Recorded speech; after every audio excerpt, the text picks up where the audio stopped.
welcome everyone to another edition of Beer for Breakfast ABV. And we are here today at AleSmith Brewing Company's World Domination Headquarters with the CEO and owner of AleSmith, Peter Zion, everyone. Thank you. Good to see you, Peter. Thank you. Nice seeing you too. Now, not long before we rebooted Beer for Breakfast, you came on the radio version of the show, and we were talking about the very, very beginning of 394 back then and how that was finally coming out. Yeah. And we're going to try an Imperial version of 394 later on today. But first of all, tell us about this room that we're in, because you guys have made all these modifications. Yeah, at AleSmith. well, you're standing. 3 years ago we moved to our new digs here at 9990 AleSmith Court, and what you can find in our tasting room off in a little corner is our speakeasy called the Anvil and Stave, and that's where we are today. As we were designing this whole space, many of my ideas ended up on the cutting room floor, but this one survived. Yeah, when you put money to it, you start to lose ideas. But I wanted the barrel-aged beers to have their own home. I thought, let's make a place where people can just exclusively try our barrel-aged beers, most notably Speedway Stout, our Old Numbskull Barley Wine, our Wee Heavy, different vintages, and then different specialties that we come out. And then you're free to blend in this room. You can instruct the bartender to give you 3 different vintages or different styles even in a single glass, or in a 3-ounce glass, or up to 6 different beers in a 6-ounce glass. So it's kind of a blending room. We always offer a blend of the week here that we do one for you, which is up on that display over there. And we encourage people to do it. We blended in sensory, and we thought, why not let people do it? It's a lot of fun, and you can't make a mistake. There's alcohol involved. That's really cool. It's all subjective, right? At Correct. the end of the day. Some people are going to like it, and some may not. Yeah. Now, you guys just had the rollout of the brand new Sublime Anniversary 40 Ounces to Freedom Mexican Lager. Yes. 25th anniversary of the 40 Ounces to Freedom album. You managed to get some in some 40s. It worked. The beer's terrific. I just had some, and we're going to sample some more of the 40 Ounces to Freedom. Right on. Well, that's the glass you're going to find on your right. And this was brewed to the band's specs. They like Mexican lagers. They go to the Baja surf trips and they want to drink their Modelos and so forth. And so we designed a beer with a little color to it. We're pushing a little bit towards a few SRMs in color-wise, but just wanted it to be clean and crisp, very traditional style. The German brewers came over and introduced the Vienna style of brewing to Mexican brewers, and hence a lager coming out of a brewery named AleSmith. Yeah, this is wonderful. So the flavor alarm's going off over here. Right? That sounds whenever something really good happens. Yes. Well, and this has got a really easygoing ABV too. It's 5.2%, so you can session this, have a lot of fun with this. Yep.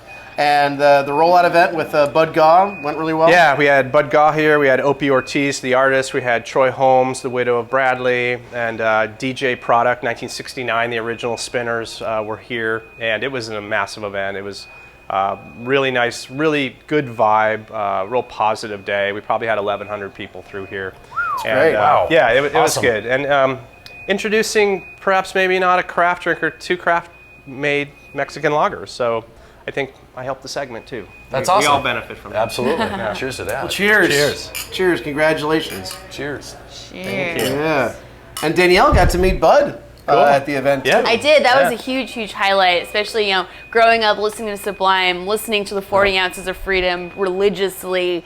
The beer was fantastic. The event was amazing, and Bud was just so cool. And when we got to talk to him about the beer, he just lit up as he was talking about it, and that was really cool. He's our best commercial. He just loves it, and really authentic people. And I think that's why I agreed to do the beer for them. Is that when I looked at their band, authentic roots, broke most of their career, a 22-year-old brewery that lives by authenticity and broke most of our career too, it seemed to line up well, that we both shared the passion of working really hard, believing in yourself, and maybe you get to another place. And Southern California. Yeah. Yes. And strangely, our second Long Beach deal, because we also have the Gwynn beer, 394, and they're Long Beach. Right. So there's a Long Beach AleSmith connection now. Yeah, that's right. This is the home of the Tony Gwynn Museum. If you want to learn more about Tony Gwynn, Tony Gwynn, you come not to Sublime, to AleSmith. And drink both. Yeah, while you're at it. Yeah, absolutely. So the beer itself is delicious, man. It's got a really nice toasty, nutty, bready, There's a high compliment biscuit from flavor. Paul. Thank you. It's solid. You know, and I wouldn't expect, I mean, it's a Mexican lager, right? But it's got more flavor and it's fresh. You know, it's got everything beer like lovers really want, but it's also really approachable to like the novice beer drinker. I think that's well put. Yeah, we're trying to make it for, you know, the guys and gals that maybe aren't too familiar with craft beer. We'd like it to be a transition into the segment, but then also the hardcore AleSmith fans and people that love Carl and craft beer are also going to appreciate. Yeah, this is broad audience stuff, man. And anybody who wants to be able to drink a lot of this flavorful beer in a setting still can, because it's 5.2. Oh yeah, I was talking about that. I can't tell you how many I drank at the release party, and I was not white girl wasted by the end of it. And I was like, this has never happened before, and it's incredibly flavorful. It's delicious. Well, the management team had said that a lot of the reason there even was a Sublime ever is they wanted free beer one day. They used to sit around their garage and talk about, we want to get big enough to get free beer. So they walked in, it was their first time seeing the final bottle. They were all handed a 40, the photo op was going on, and then there was a lot of pressure on them to drink these bottles. And saying, oh, I missed the shot, can I get another one? So they're just downing 40 in 5 minutes. You know, like, okay, well, Bud's gonna have a good time now. Yeah. And you mentioned that this recipe, it's based upon an Austrian, a Vienna style. Correct. A little bit different from the centuries that it's been brewed in Mexico. So Right. we lighten it up a little bit than a traditional Vienna. The color is still relatively light, but if you hold it next to an extremely light beer, like for instance our Pilsner, you will see it's a few shades darker. And that just adds to the richness of the malt character. Yeah, and that's why I wanted to bring that up, because we're going to try the Special Pils, which is a German-style Pilsner. Correct. Again, another lager, but I thought it'd be nice to see the difference between how lagers can be, especially on the lighter spectrum. So the Special Pils is a classic German Pilsner, which has no adjunct. It's 100% malt product with German hops, German yeast strain, and procedure learned from German brewers. So AleSmith being a classic brewery, we're always striving to make stylistically correct beers with our spin on it. And the Special Pils has been met with a pretty good reception from the community. And again, some of the craft beer segment is getting a little bit more mature now. And I think we're looking at some styles that perhaps were overlooked early on when everyone wanted the IPAs and the hoppy beers. And you can look back into the style guidelines and say, hey, you know, how many good craft Pilsners are there, and kind of find some room to introduce craft right up and down the whole style catalog. Few people maybe didn't know that you were lagersmith also. You know, ever since we got our new German brew system from Krohn's in Germany, technically we're able to really make a clean lager. Lagers are a little bit more difficult to make, in my opinion. Maybe you agree, but I absolutely agree. you know, there isn't anywhere to hide in these. They're essentially naked beers. They're fermented cold, and any off flavor is going to be magnified tenfold. There's no hops to hide behind for the most part. There's no anything to hide behind. So you're trying to make a clean, crisp product, refreshing. The Germans will drink this in liters at a time. So imagine you need a clean product. So again, a little bit, you'll notice the German hop character is different in this. It's got a little bit more bitterness than the Sublime lager, and that bitterness defines the German Pilsner. There's no dark malts in this at all, or even of any color. Yeah, the other than clarity Pilsner on malt. this. So yeah, super clear, super light, but again, some flavor. But we can let beer I judge can see Paul the camera talk. guy Well, straight through my beer. You're probably a better beer judge than I am, but right off the bat I noticed there's not as much sulfur as traditional German Pilsners have, which some people find sort of a detriment, but I actually have grown to you learn to appreciate like- that flavor over the years. But it smells very clean, a nice hop aroma coming off of that, a noble hop, I assume. Yep. Couple of them. Really nice, well made, very thank you. clean. Yeah, we're packaging in a can, so it's park friendly, beach friendly, and some, Golf some course beaches. friendly. Yeah. That'd be perfect to And, get to the top of Cowles Mountain. You have a couple, and then you come back down. 'Cause you're not yeah. all like bombed, and Oh, it's nice yeah. and cool and crisp. Now we're talking. So Yeah. a brewery known for higher alcohol beers and heavier beers now. You know, we got a couple light entries into the game now, especially in time for summer when things are hot and maybe you want something just to cool you down. Yeah. Look, San Diego craft beers for a long time really, setting their mark, establishing their niche, and now you can sort of go back and, like you said, revisit some of the styles that you might not have had really the breathing room to go and explore a couple of years ago. Well, what I like about this thank you. is that, we are, as craft brewers, as independent brewers, local brewers, we're still sort of battling against Budweiser over market share, and they're trying to sort of limit people's options. We're trying to give people more options. Exactly. And the way we're sort of gaining market share is with beers like this, right? Some people who are really loyal to Bud, Coors or Miller or whatever, come into places like this with friends and say, what's the lightest beer you have? And you put a beer like this in front of them, and they're sold. I didn't know craft beer could be like this. Don't you love hearing that? Yeah. I love that. Yeah. And right off the bat, yeah, their mind is open, the door is open. I hear people say, I don't like beer too much, and it's because their memory of what beer is not what beer is today. And so they're thinking of that warm can with the cigarette butt floating in it at the frat party. And, okay, so they don't like beer. I understand. Would you just humor me and please just try this? And then you get to hear that wonderful statement, this is beer, and they didn't really know. So I think it's the most fun part of our job is introducing people back to beer. Yeah. Demonstrating what flavor could be. Absolutely. And speaking of flavor, Danielle and I, we've been big fans of the 394 since we first tried that. It's just been, I know there was another San Diego beer that was voted the San Diego beer, but in my mind, whenever I have friends come to San Diego, I always say, try the 394 first as sort of, an intro to San Diego beers, just because it's so varied, and you can try it in so many different circumstances and situations, and it's a terrific beer. And as I like to say, it goes really well with fish tacos. And that's about as San Diego as you get, other than wearing flip-flops. I like to think there's something in that beer for everyone. There's complexity, there's enough different hops in there, but yet there's there's a smooth quality and not a lot of bitterness. Tony didn't want it to be bitter, but he wanted the hop flavor and aroma. We know how to achieve that as brewers, to keep that bitterness down while pumping up the aroma and the flavor. And I think hardcore like it, hardcore craft beer, and then the novice likes it. So. By the way, that other beer wasn't voted in. Right. But if there had been a vote, it probably would have been the 394. Oh, yes. absolutely. Because I think everybody in San Diego you're right. Yeah, you're right. But this 394, this is an Imperial, a special Imperial version. So we do a special version of it. It is something I got to discuss with the man himself, Tony, while he was alive. We talked about how far could this go? And I said, we could even do a higher alcohol version. As you're aware, a lot of Imperial or double versions of styles come out. And we thought, why don't we do an Imperial? Do an Imperial 394. I haven't tasted it yet, but the aroma coming off of this is awesome. Yeah, it's kicking. It's basically the same recipe, just ramped up to a higher alcohol. So everything's intensified. We call it the Hall of Fame version. We include on the bottle Tony Gwynn's Hall of Fame 2007 signature line is on there. So it's special. We released this once before, shortly after Tony passed, and it was basically the money was going for charity to build the museum and to go to the TAG organization, Tony and Alicia Gwynn.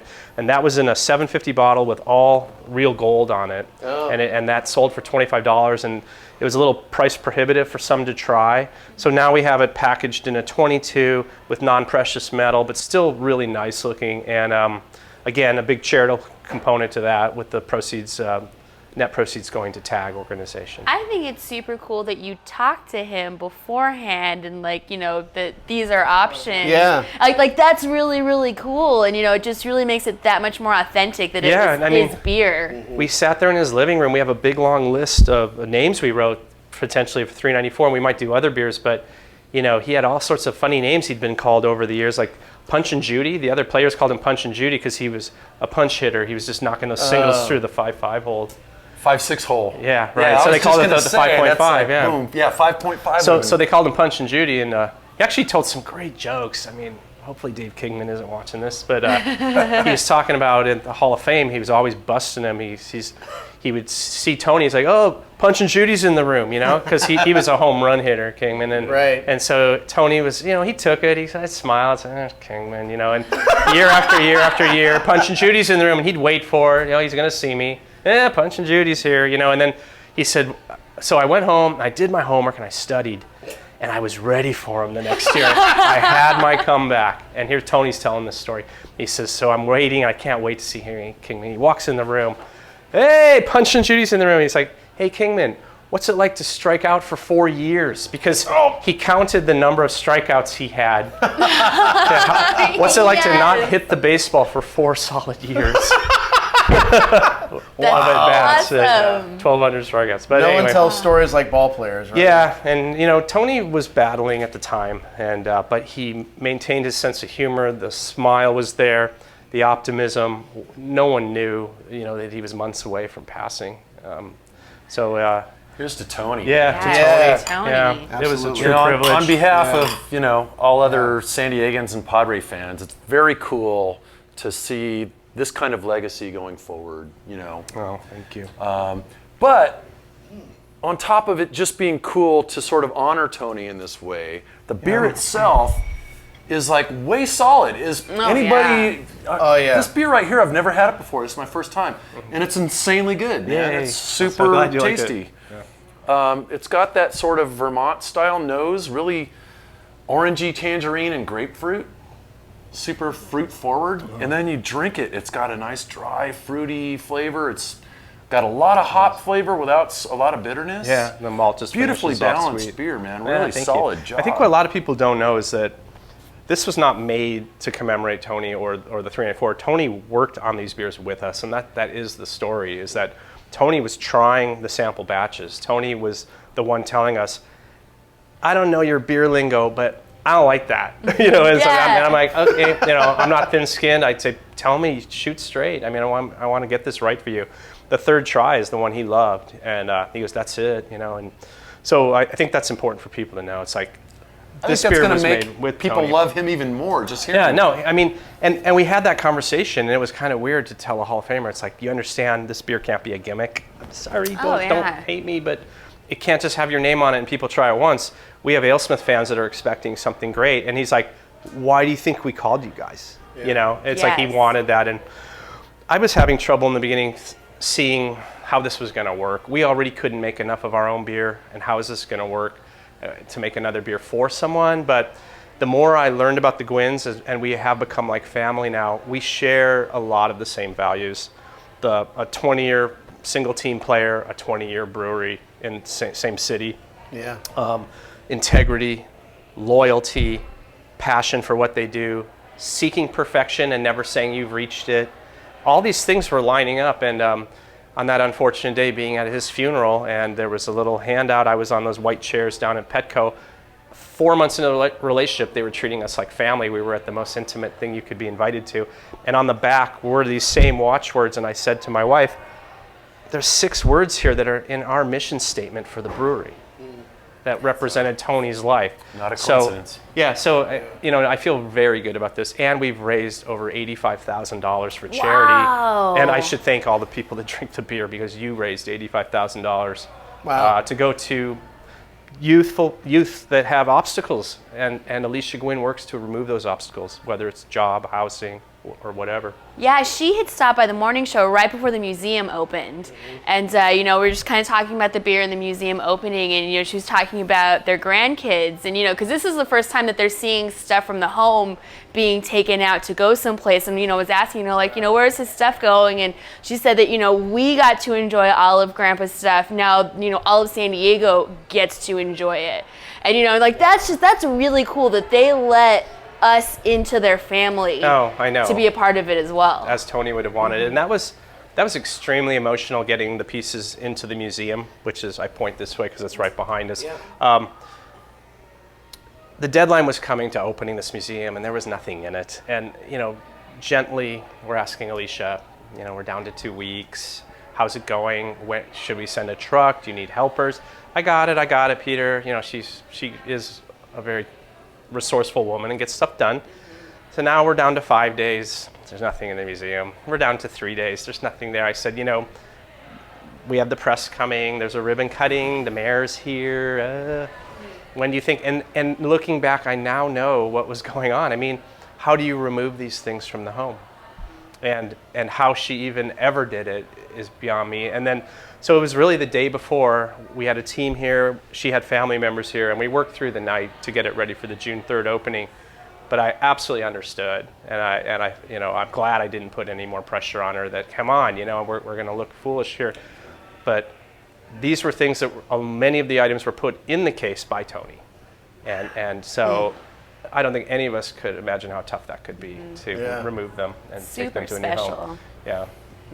It looks fantastic. I was in there earlier. I mean, thank you. Yeah, and on that opening day, we had Kleenex boxes all through the museum. People, I'm getting choked up just thinking about this whole thing. People walked in smiling and they walked out crying. And when you see Tony's high school trophies from the 70s, and just all the things, you understand the man's life and how he lived it. And I was just at the statue dedication out in Poway, beautiful Lake Poway, and the mayor just put it so well. He said, "A life taken way too short, but a life lived extremely well."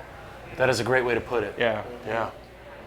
What a great human being, man. I told the story. I served a Thanksgiving dinner once with him, and he was like really interested about the beer and how it's made and all of that stuff. He was always interested in other people and their stories, and just such a humble, modest, genuine dude. Accessible. Yeah.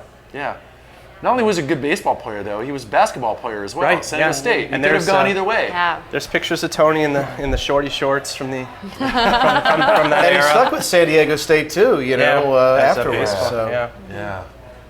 Wow. Well, cheers again to Tony Gwynn. Cheers. And to well done on to the AleSmith great for keeping his memory That was great alive. beer that Yeah. carries on his what could have been a 400 season, man. So if it close. not been for the strike that year. I'm just glad he didn't hit 1/100th higher, because then we couldn't have named it that. Because of Mammoth Brewing has a 395 for the highway. Yeah. Wow. Well, Peter, thanks again for making time Tommy, for us my today. pleasure. Yeah, you're always welcome here. So well, please don't be a stranger. Yeah. Well, thanks for having us today. This was fun doing this, and we're looking forward to having you back in the studio one of these days too. Anytime. Over at 91X. You let me know.